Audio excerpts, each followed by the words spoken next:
നമസ്കാരം. കഥാസരിത് സാഗരം എന്ന എന്റെ ചാനലിലേക്ക് ഏവർക്കും ഹൃദ്യമായ സ്വാഗതം.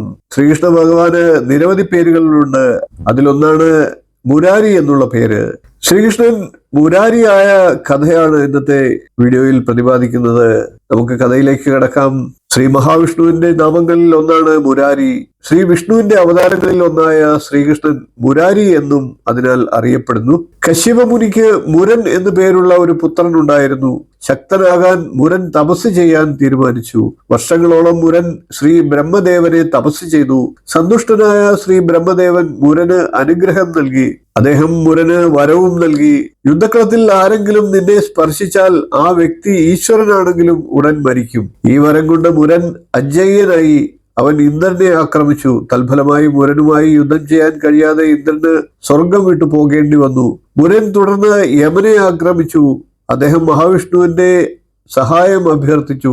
മുരനെ തന്റെ അടുത്തേക്ക് അയക്കുവാൻ ശ്രീ വിഷ്ണു യമനോട് ആവശ്യപ്പെട്ടു. ശ്രീ മഹാവിഷ്ണു സമുദ്രതീരത്ത് നിന്നെ കാത്തിരിക്കുകയാണ് എന്ന് യമൻ മുരനോട് പറഞ്ഞു. മുരൻ ശ്രീ വിഷ്ണുവിന്റെ അടുത്തെത്തി. ശ്രീ മഹാവിഷ്ണു ചോദിച്ചു, മുര, നിനക്ക് എന്താണ് വേണ്ടത്? മുരൻ, എനിക്ക് നിങ്ങളോട് യുദ്ധം ചെയ്യാൻ ആഗ്രഹമുണ്ട്. മഹാവിഷ്ണു ഇപ്രകാരം മുരനോട് പറയുകയുണ്ടായി, നിനക്ക് എന്നോട് യുദ്ധം ചെയ്യണമെങ്കിൽ എന്തിനാണ് നിന്റെ ഹൃദയം ഇത്രയധികം വിറയ്ക്കുന്നത്? നിനക്ക് പേടിയുണ്ടോ? പേടിച്ചരണ്ട ഒരാളോട് ഞാൻ ഒരിക്കലും യുദ്ധം ചെയ്യില്ല.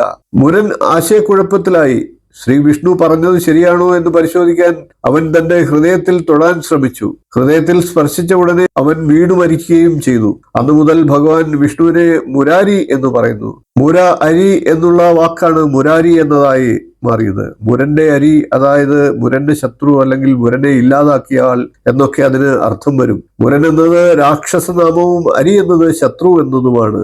കഥ നിങ്ങൾക്ക് ഇഷ്ടമായെങ്കിൽ ഒന്ന് ലൈക്ക് ചെയ്യുക, ഷെയർ ചെയ്യുക, ചാനൽ ഒന്ന് സബ്സ്ക്രൈബ് ചെയ്യുക, നിങ്ങളുടെ അഭിപ്രായം കമന്റായിട്ട് അറിയിക്കുക. ഇനിയും ഇതുപോലുള്ള നല്ല നല്ല കഥകളുമായി നമുക്ക് വീണ്ടും കാണാം. നന്ദി, നമസ്കാരം, ശുഭദിനം.